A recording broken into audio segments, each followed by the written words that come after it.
You see those shops in Johannesburg, the ones that are at the bottom of buildings, those minor mini spaza shops, nyana. Yeah, those guys owe the city of Johannesburg 2 million rand. So those guys haven't been paying their taxes, and chances are they're not even registered. So the government can't even track these guys. They're not even paying any vendor tax. And the question is, are they even paying for electricity? Are they doing it legally? Or are they even renting there when they are selling? And if they're renting, who are they paying the rent to? Are they paying it to the city of Johannesburg or the building owner? Is the building owner owning that building legally, or is it a hijacked building?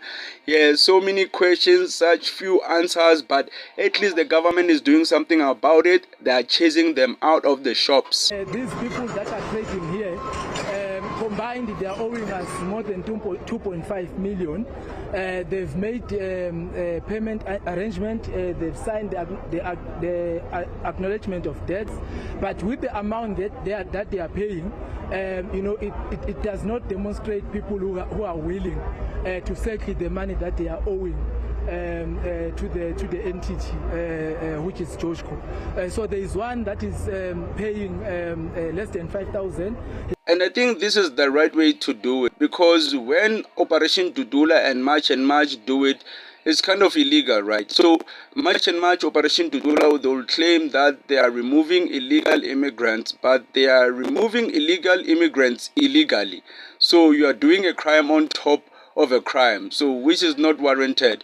So at least if the city of Johannesburg is the one that actually goes to those guys, close them legally, because even the mayor of Pretoria or Tshwane, Dr. Namdipha Moya, she's the one who's going through all these buildings, even the Nigerians that were not paying electricity, because even the embassy of Nigeria was not paying electricity for the longest time, and they had to close down that embassy.